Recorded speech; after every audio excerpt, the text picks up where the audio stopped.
ఉద్యోగులు రిటైర్డ్ ఉద్యోగులకు పెండింగ్ లో ఉన్న బిల్లులన్నింటినీ 100 రోజుల్లో క్లియర్ చేయాలని తెలంగాణ మంత్రివర్గం నిర్ణయించింది. రిటైర్డ్ ఉద్యోగులకు చెల్లించాల్సిన ఆర్థిక ప్రయోజనాలకు సంబంధించి 8,000 కోట్లు, ఉద్యోగుల బిల్లులకు సంబంధించి 6,200 కోట్లు, మొత్తం 14,200 కోట్లు పెండింగ్ లో ఉన్నాయని, వీటిని 100 రోజుల్లో చెల్లించేలా ప్రణాళికను రూపొందించాలని నిర్ణయించింది. అలాగే సమ్మెను విరమించాలంటూ ఆర్టీసీ ఉద్యోగులకు విజ్ఞప్తి చేసింది. 10 ఏళ్లు అధికారంలో ఉన్న గత ప్రభుత్వం ఉద్యోగుల బిల్లులను 1,000 కోట్ల మేర పెండింగ్ లో పెట్టిందని, తెలంగాణ ఏర్పడే నాటికి ₹1 కూడా బకాయి లేదని మంత్రులు పేర్కొన్నారు. రిటైర్మెంట్ వయసు పెంచడంతో పాటు రిటైర్ అయిన ఉద్యోగులకు ఇవ్వాల్సిన ఆర్థిక ప్రయోజనాలను ఇవ్వకపోవడంతో రిటైర్డ్ ఉద్యోగులు, పెన్షనర్లు, వారి కుటుంబాలు ఇబ్బంది పడుతున్నాయని ఆందోళన వ్యక్తం చేశారు. వారు ఆఫీసుల చుట్టూ, సచివాలయం చుట్టూ తిరిగే పరిస్థితి రాకుండా వెంటనే వారి బకాయిల చెల్లింపునకు తగిన చర్యలు చేపట్టాలని నిర్ణయం తీసుకున్నట్టు తెలిపారు. రాష్ట్ర ఆర్థిక పరిస్థితి దృష్ట్యా వీటిని వెంటనే ఇవ్వలేని పరిస్థితి ఉన్నప్పటికీ ప్రత్యామ్నాయ మార్గాలను అన్వేషించి అవసరమైన నిధులను సర్దుబాటు చేయాలని నిర్ణయించినట్లు వెల్లడించారు. అవసరమైతే తమ జీతాలు, ప్రజాప్రతినిధులకు ఇచ్చే జీతాల నుంచి 50% మొత్తాన్ని రిటైర్డ్ ఉద్యోగులకు సర్దుబాటు చేయడానికి మంత్రులందరూ ఉదారంగా ముందుకు వచ్చారు. ఇక ఆర్థిక వనరుల సమీకరణ మంత్రివర్గ ఉపసంఘం వెంటనే ఉద్యోగ, ఉపాధ్యాయ సంఘాలు, రిటైర్డ్ ఉద్యోగుల సంఘాలు, బాధ్యులైన వారందరితో చర్చలు జరపాలని, వీలైనంత తొందరగా ఈ సమస్యను పరిష్కరించాలని మంత్రివర్గం నిర్ణయం తీసుకుంది. కాళేశ్వరం ప్రాజెక్టు నిర్మాణంలో జరిగిన అవినీతిపై వెంటనే దర్యాప్తు ప్రారంభించేలా సీబీఐపై ఒత్తిడి తేవాలని తెలంగాణ కేబినెట్ నిర్ణయించింది. ఇందుకోసం ముఖ్యమంత్రి రేవంత్ రెడ్డి స్వయంగా ఢిల్లీకి వెళ్లి సీబీఐ డైరెక్టర్ను కలవాలని నిర్ణయించారు. ఈ నెల 27న పలువురు మంత్రులతో కలిసి ఆయన ఢిల్లీకి వెళ్లనున్నట్లు సమాచారం. కాళేశ్వరంపై విచారణ కోసం ప్రభుత్వం జ్యుడిషియల్ కమిషన్ను ఏర్పాటు చేయడాన్ని హైకోర్టు తప్పుపట్టలేదని రాష్ట్ర మంత్రివర్గం అభిప్రాయపడింది. జస్టిస్ పీసీ ఘోష్ కమిషన్ నివేదికను కోర్టు కొట్టివేయలేదని, పిటిషనర్లకు నోటీసులు ఇవ్వలేదనే సాంకేతిక కారణాల ఆధారంగా మాత్రమే తీర్పునిచ్చిందని పేర్కొంది. జ్యుడిషియల్ కమిషన్ ఏర్పాటు చట్టబద్దమని, రాజ్యాంగబద్దమని అభిప్రాయపడింది. ముఖ్యంగా జస్టిస్ పీసీ ఘోష్ కమిషన్ నివేదికపై హైకోర్టు ఇచ్చిన తీర్పుపై ఎలా ముందుకు వెళ్లాలనే అంశంపై మంత్రులు చర్చలు జరిపారు. హైకోర్టు తీర్పును అధ్యయనం చేసి న్యాయ నిపుణులతో చర్చించి తదుపరి చర్యలను ప్రభుత్వానికి సూచించేందుకు మంత్రివర్గ ఉపసంఘాన్ని ఏర్పాటు చేయాలని కేబినెట్ నిర్ణయించినట్లు మంత్రి ఉత్తమ్ తెలిపారు. ఈ ఉపసంఘంలో తనతో పాటు ఉప ముఖ్యమంత్రి భట్టి విక్రమార్క, శ్రీధర్ బాబు ఉంటారని వెల్లడించారు. కాళేశ్వరంపై సీబీఐ దర్యాప్తుకు ప్రభుత్వం జీవో జారీ చేసి 9 నెలలైనా ఇంకా దర్యాప్తు ప్రారంభం కాలేదని విమర్శించారు. హైకోర్టు తీర్పు సీబీఐ దర్యాప్తుకు ఎలాంటి అడ్డంకి కాదని న్యాయ నిపుణులు తెలిపినట్లు చెప్పారు. తెలంగాణలో నామినేటెడ్ పార్టీ సంస్థాగత పదవులను నెలలోగా భర్తీ చేస్తామని టీపీసీ అధ్యక్షుడు మహేష్ కుమార్ గౌడ్ తెలిపారు. రాష్ట్రంలో పార్టీ అధికారంలోకి రావడానికి అహర్నిశలు శ్రమించిన ప్రతి ఒక్కరికి సముచిత స్థానం కల్పిస్తామని తెలిపారు. టీపీసీసీ పూర్తి స్థాయి కార్యవర్గ నియామకంతో పాటు వివిధ కార్పొరేషన్లు, బోర్డులకు సంబంధించిన నామినేటెడ్ పదవుల భర్తీపై రాహుల్ గాంధీతో విస్తృతంగా చర్చించినట్లు వెల్లడించారు. ఢిల్లీలో ఏఐసీసీ అగ్రనేత రాహుల్ గాంధీతో ఆయన సమావేశమయ్యారు. రాష్ట్రంలో పార్టీ పరిస్థితులు, సంస్థాగత నిర్మాణం, ప్రభుత్వ పనితీరుతో పాటు కులగణన తదితర కీలక అంశాలపై చర్చించారు. అనంతరం ఆ వివరాలను మహేష్ గౌడ్ మీడియాకు వివరించారు. పార్టీని బూత్ స్థాయి నుంచి మరింత బలోపేతం చేసే దిశగా అడుగులు వేస్తున్నామని చెప్పారు. పదవుల భర్తీలో ప్రభుత్వం, పార్టీ మధ్య మరింత సమన్వయం ఉండేలా చూస్తున్నామని తెలిపారు. సచివాలయంలోని 2వ అంతస్తులో ఉన్న ఆర్థిక మంత్రి, ప్రిన్సిపల్ సెక్రటరీ ఛాంబర్లకు సందర్శకులు వెళ్లకుండా కొనసాగుతున్న అప్రకటిత నిషేధం అంశంపై మరో కొత్త వ్యవహారం తెరపైకి వచ్చింది. పెండింగ్ బిల్లులు, రిటైర్మెంట్ బెనిఫిట్స్, పింఛన్లు, ఇతరత్ర సాయం కోసం వచ్చేవారెవరూ అటువైపు కనిపించకూడదంటూ సెక్యూరిటీ సిబ్బందికి కఠిన ఆదేశాలు జారీ అయ్యాయని సమాచారం. అన్నీ చేస్తూనే ఉన్నాం కదా, అయినా ఇక్కడి వరకు ఎందుకు వస్తున్నారు అనే ఉద్దేశంతోనే 2వ అంతస్తులో మనిషి కనిపించొద్దు అంటూ ముఖ్యమైన వారి వద్ద నుంచి హుకుం జారీ అయినట్లు సమాచారం. దీంతోనే సెక్యూరిటీ విభాగం 2వ అంతస్తులో ఎర్రటి రిబ్బన్లతో అన్ని వైపుల నుంచి పటిష్టమైన బందోబస్తును ఏర్పాటు చేసినట్టు తెలుస్తోంది. అయితే పనుల కోసం అంత దూరం నుంచి వస్తే లోపలికి కూడా అనుమతించకపోవడం పట్ల సందర్శకులు ఆగ్రహం వ్యక్తం చేస్తున్నారు. అన్ని ఇస్తే ఇక్కడి వరకు ఎందుకు వస్తామనే ప్రశ్నలు తలెత్తుతున్నాయి. తెలంగాణ జాగృతి అధ్యక్షురాలు కల్వకుంట్ల కవిత నేతృత్వంలో కొత్త పార్టీ ఏర్పాటుకు సర్వం సిద్ధమైంది. మేడ్చల్ జిల్లాలోని మునీరాబాద్ అద్వయ కన్వెన్షన్ వేదికగా కొత్త రాజకీయ పార్టీ ఏర్పాటుకు రేపు ఉదయం 10 గంటలకు ముహూర్తం నిర్ణయించారు. ఇక పార్టీ ఆవిర్భావ సభకు జాగృతి శ్రేణులతో పాటు రాష్ట్ర వ్యాప్తంగా కవిత మద్దతుదారులు అధిక సంఖ్యలో హాజరు కానున్నట్టు తెలిసింది. తెలంగాణ ఏర్పాటులో క్రియాశీలకంగా వ్యవహరించి తెలంగాణ ఏర్పాటైన తర్వాత బీఆర్ఎస్ ఆదరణకు నోచుకొని ఉద్యమకారులను పెద్ద సంఖ్యలో సభకు ఆహ్వానిస్తున్నట్టు సమాచారం. ఇక బీఆర్ఎస్ హయాంలో ఉద్యమకారులకు అన్యాయం జరిగిందని కవిత మొదటి నుంచి విమర్శిస్తున్నారు. దీంతో తాను ఏర్పాటు చేయబోయే నూతన పార్టీలో వారికి సముచిత స్థానం కల్పించేందుకు ఉద్యమకారులను ఆహ్వానిస్తున్నట్టు చెబుతున్నారు. కవిత సభకు వేలాది మంది ఉద్యమకారులు, ఎన్జీఓలు, పలువురు మేధావులు హాజరవుతున్నట్లు సమాచారం. తెలంగాణలో మరోసారి ఐఏఎస్ల బదిలీలు జరగనున్నాయి. ఇవాళ లేదా రేపు ఇందుకు సంబంధించిన ఉత్తర్వులు వెలువడనున్నాయి. ఈ మేరకు 10 నుంచి 12 మందితో జాబితా సిద్ధమవుతున్నట్టు సమాచారం. రాష్ట్రంలో కేంద్ర జనగణన ప్రక్రియ ప్రారంభం కానుంది. ఆ ప్రక్రియ మొదలయ్యాక అది పూర్తయ్యే వరకు కలెక్టర్లు, ఇతర అధికారులు, ఉద్యోగుల బదిలీకి అవకాశం ఉండదని ప్రభుత్వం భావిస్తోంది. ఇదే విషయంపై ఇటీవల కేంద్రం కూడా రాష్ట్రాలకు లేఖలు రాసింది. ఇక ఈ నేపథ్యంలోనే పలు జిల్లాల కలెక్టర్లతో పాటుగా రాష్ట్ర స్థాయిలో పనిచేసే కొంతమంది ఐఏఎస్లను బదిలీ చేసే అవకాశం ఉన్నట్టు తెలుస్తోంది. ప్రభుత్వం ఈ ఏడాది ఫిబ్రవరి 11, 25 తేదీల్లో పలువురు ఐఏఎస్లను బదిలీ చేయడంతో పాటు ఎఫ్ఏసీ పోస్టింగ్లను కేటాయించింది. అందులో కొందరికి పూర్తి అదనపు బాధ్యతలు, మరికొందరికి హోదాకు తగ్గ పోస్టింగ్లు రాలేదన్న అభిప్రాయాలు వ్యక్తమయ్యాయి. అలాగే కొందరి పనితీరు విషయంలో ప్రభుత్వం అసహనంగా ఉందని తెలుస్తోంది. Kukatpally Congress party social media coordinator Gundumalla Rajender ఇంటిపై దాడి కేసులో BRS social media convener Manne Krishank ను పోలీసులు అరెస్ట్ చేశారు. కృషాంక్ తో పాటు పలువురు తన ఇంటికి వచ్చి దాడికి పాల్పడినట్లు కూకట్పల్లి పోలీసులకు రాజేందర్ ఫిర్యాదు చేశారు. కేసు నమోదు చేసుకున్న పోలీసులు దర్యాప్తు చేపట్టారు. కృషాంక్ ను ఉద్దేశిస్తూ రాజేందర్ సామాజిక మాధ్యమాల్లో పోస్ట్ పెట్టారు.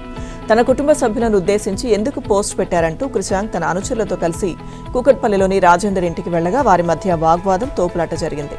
ఘటనలో రాజేందర్ కు స్వల్ప గాయాలయ్యాయి. దీంతో ఆయన పోలీసులకు ఫిర్యాదు చేయగా కేసు నమోదు చేసుకున్న పోలీసులు గురువారం కృషాంక్, అతని అనుచరులను అరెస్ట్ చేసి రిమాండ్కు తరలించారు. కాగా మంత్రులు చేస్తున్న అవినీతిపై ప్రశ్నించినందుకు తనపై అక్రమ కేసులు బనాయిస్తున్నారని కృషాంక్ ఆరోపించారు. ఏపీని పెట్టుబడుల కేంద్రంగా మార్చే దిశగా కూటమి ప్రభుత్వం కీలక అడుగులు వేస్తుందని సీఎం చంద్రబాబు పేర్కొన్నారు. ఉత్తరాంధ్రకు పెట్టుబడులు వెల్లువలా వస్తున్నాయని, ప్రతిరోజు పెట్టుబడుల పండగేనని అన్నారు. రెన్యూ ఎనర్జీ గ్లోబల్ సంస్థ 5,400 కోట్లతో ఏర్పాటు చేయనున్న solar, ingot, wafer unit, hybrid captain renewable project పనులకు ఆయన భూమి పూజ చేశారు. అనకాపల్లి జిల్లా జడ్చింతువ పంచాయతీ గజిరెడ్డిపాలెం గ్రామంలో నెలకొల్పనున్నారు. సంస్థ ఏర్పాటు చేసిన బ్లూ ప్రింట్ ప్లాంట్ నమూనాను ముఖ్యమంత్రి పరిశీలించారు. ఇక ఈ ప్రాజెక్టు రాష్ట్ర పారిశ్రామిక అభివృద్ధికి మైలురాయిగా నిలుస్తుందన్నారు చంద్రబాబు. 4,200 కోట్ల రూపాయలతో 6.5 గిగావాట్ల సోలార్, ఇన్గాట్, వేఫర్ యూనిట్, 1,200 కోట్లతో 125 మెగావాట్ల హైబ్రిడ్ క్యాప్టివ్ రెన్యూవబుల్ పవర్ ప్రాజెక్టుల ఏర్పాటుతో రాంబిల్లి ప్రాంతం వేగంగా అభివృద్ధి చెందుతుందని, ఈ ప్రాంతం యువతకు పెద్ద ఎత్తున ఉపాధి అవకాశాలు లభిస్తాయని అన్నారు. ఇక ఏపీలో భారీ పెట్టుబడులను ఆకర్షించే జిల్లాల్లో అనకాపల్లి భవిష్యత్తులో దేశంలోని అగ్రగామిగా నిలుస్తుందని ధీమా వ్యక్తం చేశారు. టీడీపీ జాతీయ అధ్యక్షుడు సీఎం చంద్రబాబు ఇవాళ టీడీపీ కేంద్ర కార్యాలయానికి రానున్నారు. ఉదయం సుమారు 2 గంటల పాటు అక్కడే ఉంటారు. పార్టీ శ్రేణుల శిక్షణ కార్యక్రమంలో పాల్గొంటారు. ఇక రాజధాని అమరావతి రాష్ట్రానికి ఓ గ్రోత్ ఇంజిన్ గా ఉండాలని, ఆదాయం తెచ్చిపెట్టే నగరంగా అభివృద్ధి చేయాలని సీఎం చంద్రబాబు అధికారులను ఆదేశించారు. సచివాలయంలో ముఖ్యమంత్రి అధ్యక్షతన 60వ సిఆర్డీఏ సమావేశం జరిగింది. రాజధాని నిర్మాణంలో భాగంగా వివిధ ప్రతిపాదనలను ఆమోదించారు. రాజధానిలో చేపట్టే ఐకానిక్ నిర్మాణాలు తెలుగుదనం ఉట్టిపడేలా, సంస్కృతి, సంప్రదాయాలు ప్రతిబింబించేలా ఉండాలని చంద్రబాబు సూచించారు. కీలక సంస్కరణలతో పాటు పలు రకాల పథకాలకు శ్రీకారం చుట్టడం ద్వారా ఆంధ్రప్రదేశ్ పంచాయతీరాజ్ వ్యవస్థ దేశానికి ఆదర్శంగా నిలుస్తుంది. జగన్ 5 ఏళ్ల పాలనలో కేంద్ర అధికారులు రాష్ట్ర పంచాయతీరాజ్, గ్రామీణ అభివృద్ధి శాఖ అధికారులను లెక్క చేసేవారు కాదు, నిధులు విడుదల చేసేవారు కాదు. అయితే ఉప ముఖ్యమంత్రి పవన్ కళ్యాణ్ ఈ శాఖ పగ్గాలు చేపట్టాక సమర్థులైన అధికారులు, సిబ్బందితో సత్ఫలితాలు సాధిస్తున్నారు. కేంద్ర ప్రాయోజిత పథకాల నిధులను రాబడుతున్నారు. సుమారు 10 అంశాల్లో ఈ శాఖ ఇప్పుడు దేశంలోనే నెంబర్ 1గా నిలిచింది. 2025-26 సంవత్సరానికి సంబంధించి 2 కేటగిరీల కింద రాష్ట్రానికి 5 అవార్డులు దక్కాయి. ఈ పంచాయతీలకు 4,75,00,000 నగదు బహుమతి కూడా అందించనున్నట్లు కేంద్రం సమాచారం అందించింది. సింగపూర్ పర్యటనలో ఉన్న ఏపీ మంత్రుల బృందం 3వ రోజు పలు కీలక అంశాలపై అధ్యయనం చేసింది. సింగపూర్ బిజినెస్ ఫెడరేషన్ ప్రతినిధులతో సమావేశమైన మంత్రులు రాష్ట్రంలో అవలంబిస్తున్న పారిశ్రామిక విధానాలు, స్పీడ్ ఆఫ్ డూయింగ్ బిజినెస్ పై వివరించారు. ఏపీలో పెట్టుబడులు పెట్టాలని ఆహ్వానించారు. మరోవైపు ఏపీలో పారిశ్రామిక అభివృద్ధి, పోర్టుల ఆధునీకరణ, అలాగే స్మార్ట్ ఎస్టేట్ల నిర్మాణం లక్ష్యంలో భాగంగా మంత్రులు నారాయణ, అచ్చెన్నాయుడు, బీసీ జనార్దన్ రెడ్డి, అనిత, సత్యకుమార్, అనగాని సత్యప్రసాద్లు పలు కీలక సంస్థలను సందర్శించారు. మొదట ప్రపంచ ప్రసిద్ధిగాంచిన పోర్ట్ ఆఫ్ సింగపూర్ అథారిటీని మంత్రులు సందర్శించారు. అక్కడి పోర్ట్ కార్యకలాపాలను క్షుణ్ణంగా పరిశీలించారు. 2040 నాటికి ప్రపంచంలోనే అతిపెద్ద పూర్తిస్థాయి ఆటోమేటెడ్ టెర్మినల్ గా అవతరించనున్న టువాస్ పోర్ట్ పనితీరు, అక్కడ వినియోగిస్తున్న సాంకేతికత గురించి తెలుసుకున్నారు. వైసీపీ ఎమ్మెల్సీ అనంతబాబు జాడ కోసం పోలీసుల వేట కొనసాగుతోంది. మంగళవారం సాయంత్రం కాకినాడ నుంచి ఆయన పరారైనట్టు పోలీసులు నిర్ధారించుకుని ఉమ్మడి గోదావరి జిల్లాలతో పాటు రాష్ట్రం బయట కూడా జల్లెడ పడుతున్నారు. మరోవైపు సాంకేతిక ఆధారాలతో జాడ పట్టేందుకు ప్రయత్నిస్తున్నారు. డ్రైవర్ హత్య కేసులో బెయిల్పై ఉన్న అనంతబాబు ఆ కేసులో సాక్షులను ఇటీవల బెదిరించారు. తనకు వ్యతిరేకంగా సాక్ష్యం చెప్పవద్దంటూ వారికి నగదు కూడా ఇచ్చారు. దీనిపై సాక్షులు ఫిర్యాదు చేయడంతో అనంతబాబుపై కేసు నమోదైంది. అరెస్ట్ చేయడానికి పోలీసులు ప్రయత్నిస్తుండగా సమాచారం లీక్ అయి ఆయన పారిపోయారు. ప్రభుత్వ భూములు ఆక్రమిస్తే శిక్షార్హులంటూ అధికారులు హెచ్చరిక బోర్డులు పెట్టడం పరిపాటి. తిరుపతిలో మాత్రం ఇందుకు భిన్నమైన పరిస్థితి. అక్రమార్కులే అధికారులకు హెచ్చరిక బోర్డులు పెడుతున్నారు. అత్యంత ఖరీదైన స్వామి శ్రీ హతీరాంజీ మఠం భూములను ఆక్రమించి మరీ అనుమతి లేనిదే ఎవరూ లోనికి ప్రవేశించరాదు అంటూ హెచ్చరిస్తున్నారు.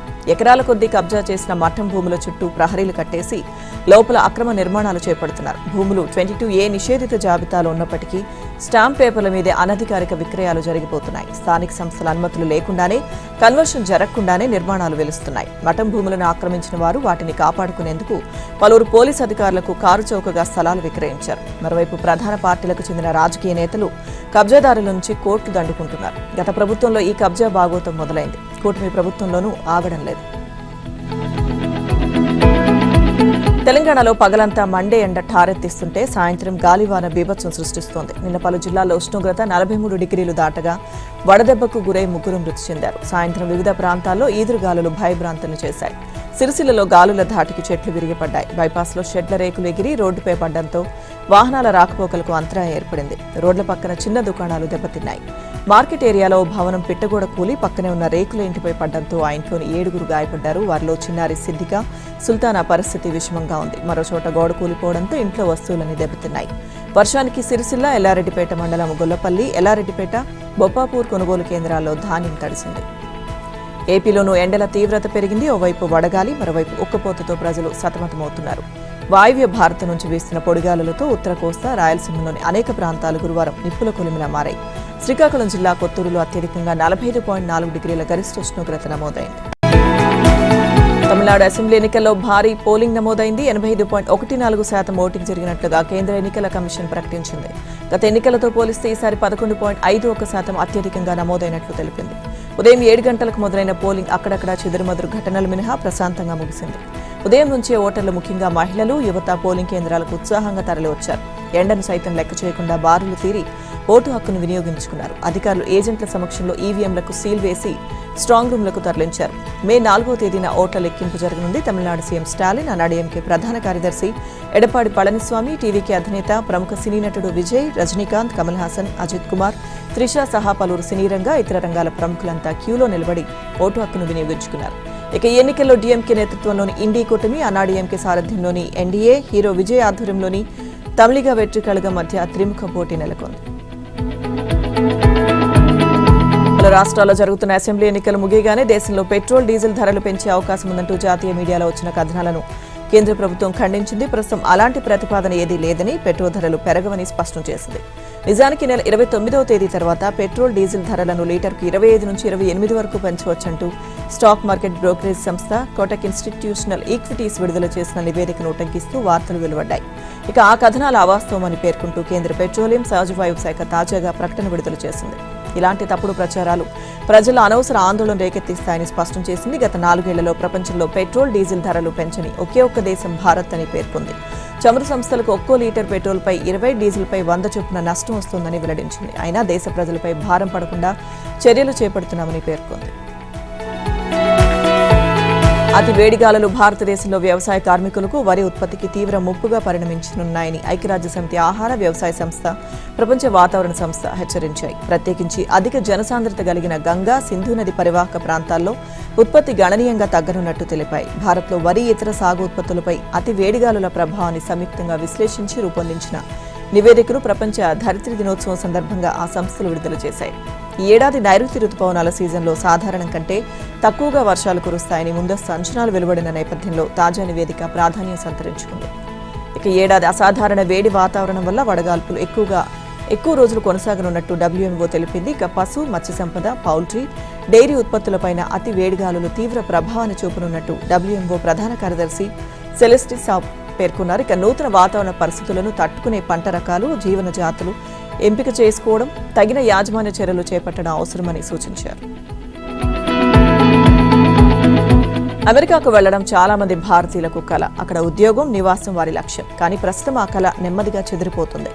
అగ్రరాజ్యంలో ఇక ఉండలేమని పలువురు భారతీయ అమెరికన్లు భావిస్తున్నారు. అక్కడి పరిస్థితులతో రోజు రోజుకు వారిలో ఆందోళన పెరుగుతోంది. యుఎస్ను వదిలి వెళ్లిపోవడానికి తాము సిద్ధమంటూ సుమారు 40% మంది భారతీయులు చెబుతున్నారు. అయితే రాజకీయ, ఆర్థిక, సామాజిక పరిస్థితులే దీనికి కారణంగా పేర్కొంటున్నారు.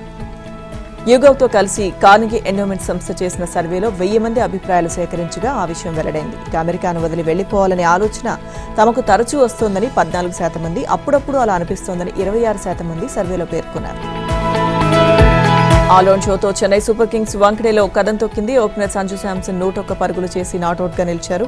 మరోసారి విలువైన ఆట తీరును ప్రదర్శించాడు. ఈ సీజన్లో 2వ శతకంతో ఆదుర్స్ అనిపించగా మరోవైపు బలహీనంగా భావిస్తున్న చెన్నై బౌలింగ్ దళం ప్రత్యర్థిని బెదరగొట్టింది. ముఖ్యంగా స్పిన్నర్లు అఖిల్ హౌసింగ్ 4, నూర్ అహ్మద్ 2 వికెట్లు తీయడంతో ముంబై ఇండియన్స్ చిగురుటాకులా వణికింది. దీంతో ఈ మ్యాచ్లో చెన్నై సూపర్ కింగ్స్ 103 పరుగుల తేడాతో భారీ విజయాన్ని అందుకుంది. ముందుగా బ్యాటింగ్ దిగిన చెన్నై 20 ఓవర్లలో 6 వికెట్లకు 207 పరుగులు చేసింది.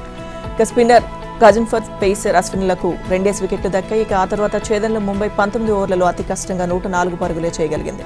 ఇక వీరి ఇన్నింగ్స్ లో తిలక్ 37, సూర్యకుమార్ 36 పరుగులు మాత్రమే చేశారు. ప్లేయర్ ఆఫ్ ది మ్యాచ్ గా సంజు శాంసన్ నిలిచారు.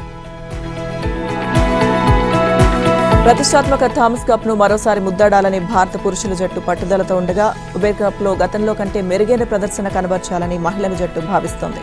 శుక్రవారం థామస్ ఉబేర్ కప్ ఫైనల్స్ మొదలు కానున్నాయి. గ్రూప్ ఏలో కెనడా, ఆస్ట్రేలియా, చైనాతో భారత్ తలపడనుంది. గ్రూప్ దశలో టాప్ 2లో నిలిచిన జట్టు నాకౌట్కు చేరుతాయి. భారత పురుషుల జట్టులో వర్ధమాన షట్లర్ ఆయుష్ శెట్టి, లక్ష్య సేన్, హెచ్ఎస్ ప్రణయ్, కిడాంబి శ్రీకాంత్తో పాటు సాత్విక్ సాయిరాజ్, చిరాగ్ శెట్టి, ఎంఆర్ అర్జున్, హరిహరన్ జోడీలు ఆడనున్నాయి. ఇక 4 ఏళ్ల క్రితం టైటిల్తో సంచలనం సృష్టించిన భారత్ ఆ తర్వాత ఈవెంట్లో క్వార్టర్స్లో ఓడింది. ఉబేర్ కప్లో మహిళల జట్టుకు వెటరన్ పీవీ సింధు సారథ్యం వహించనుంది.